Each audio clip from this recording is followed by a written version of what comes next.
Okay, we're going to do this one more time. I got to looking at it, and I like the depth, but I just need to add just a little bit more. This time we're going to work from about here down. We're going to brighten this fire up, so when the yellow goes on, it looks just the same. So, shut my mouth, and put my little mask on here, and we'll get her done.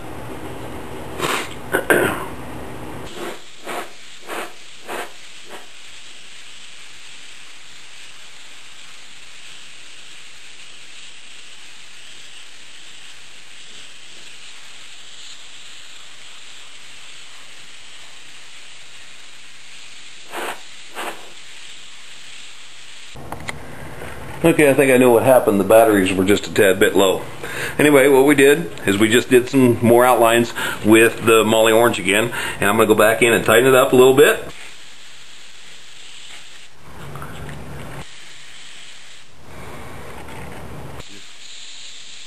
You just find the pattern that kind of closely represents, you know, the line you laid down. There's a little straight one.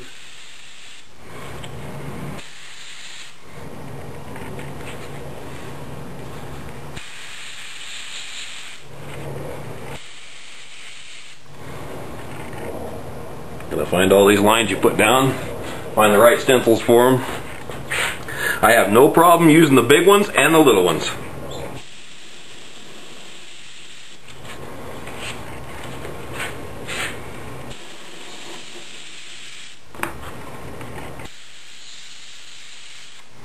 I like to just tighten everything up a little bit, make everything just a little bit tight.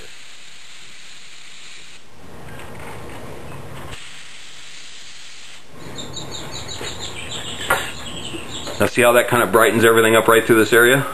I'm not really blasting in, I'm just kind of highlighting. And yeah, I could probably clean my stencils, it's been a while. Or my shields, however you want to look at it. I've had people correct me on that.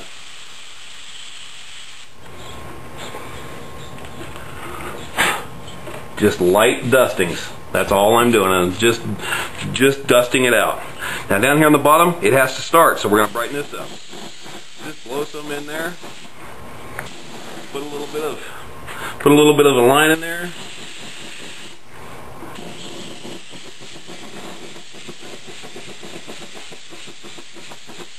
I like to brighten that up. Throw some orange in there.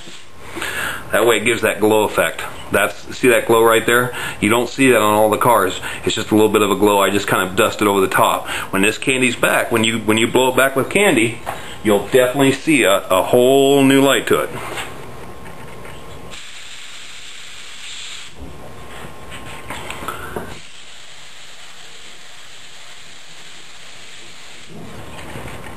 Here's another little trick that I do. I just kind of go off these ends and just kind of fog them in a little bit.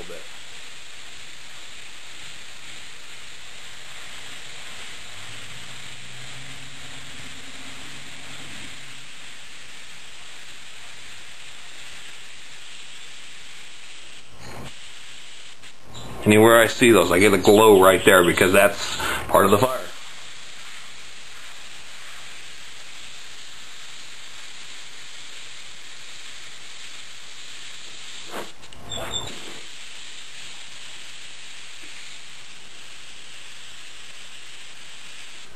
Now we're going to go back in and we're going to candy this again. Okay, alrighty, here we go. It's all candied back in. Now you can definitely see that the glow here is kind of, it looks like a full base fire.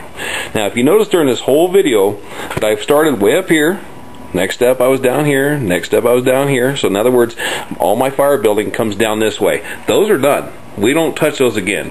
But all the rest of this fire, you have to just kind of keep layering it and layering it and layering it. So now we're going into the chrome yellow. That's my next step, and we'll candy it back with the candy tangerine. Alrighty. Now here's the secret to my true fire with the orange color. You'll see a lot of guys. I've seen Mike Lavelli, he really blasts on the yellow. I've seen Ed Hubbs, he puts on a lot of yellow, but he also pushes his back. There's a million different ways to do it. And I think all of us who are putting out, painting TrueFire, really need to take time to thank the master, Mike Lavelli. He really kind of got us all going on this, and now it's everybody's interpretation of what TrueFire looks like. I find it just absolutely outstanding, the look that you get. So basically, in a nutshell, is I'm going to highlight everything in here before I candy tangerine. The candy tangerine is going to push the yellow back, but I'm just going to highlight everything, and everything's going to be nice and smooth, just real easy. Everything just kind of fits together. You know, I'll pull it down into that so it actually looks like it's inside that deal there. I don't highlight everything, but I highlight enough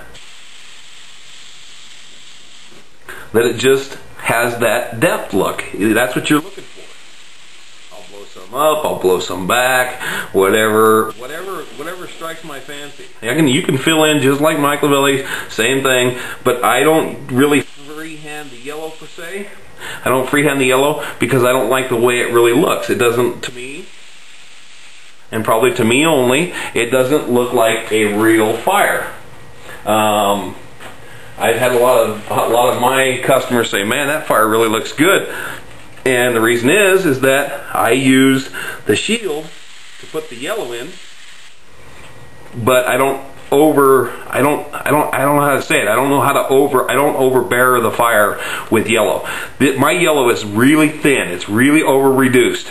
So I don't do that.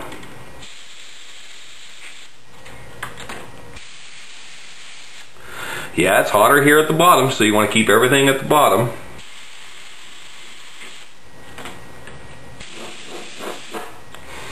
What I'll do is I'll just keep looking at it, and just every time I spray something, I'll look at it.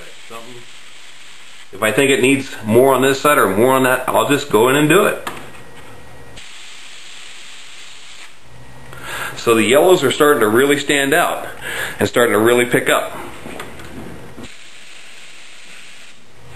Okay, I'm going to finish this, but everything's going to be real light. And when I come back, it's film time. We don't want to burn up, 50,000 films for you to watch. But I'm going to finish up all the yellows, and then I'll show you what it looks like, and we'll go from there. Now here's something that I really, really like. I like these little stencils.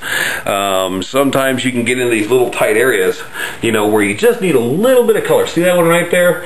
You always have to look to see where the guy's spraying. So I'm going to put it right up against it. I'm going to use this end right here. I'm just barely going to put some there.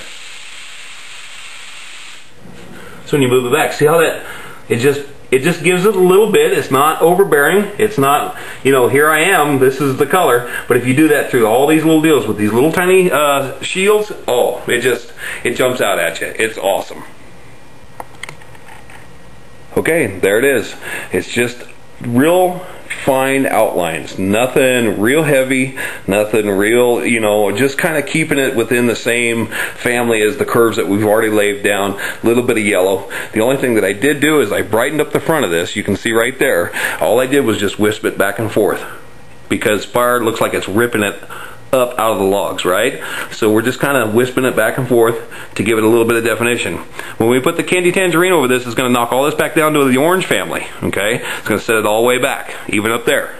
And then the total secret is we're going to go around it in red again and darken the outside edges of these up, so that way that fire looks way back. It just shows you a different version of how to do it is all. Alrighty, I didn't really leave you out of any steps. All I did was what everybody's told you what to do. I've trimmed up the edges, just made sure that it, get rid of anything I didn't like. Remember those little ears over here? They're gone. I made it more symmetrical to the panel. I wanted it to be real big here and then just fade out just like it does. That's it in a nutshell. That is the Campfire True Color Fire. It's right now the color looks a little off, but once it goes to clear and everything, it'll look a whole lot better. So that's my secrets to the orange fire. Take it easy on your yellows. Just you know, get a panel out and try what I showed you, and see if you like the orange fire better. You know, reference pics are great. The problem is digital cameras brighten everything up. Okay, and when you take a picture and you bust a flash on it or in a fire in the dark, it's going to be real bright, and it just kind of gives you the wrong illusion.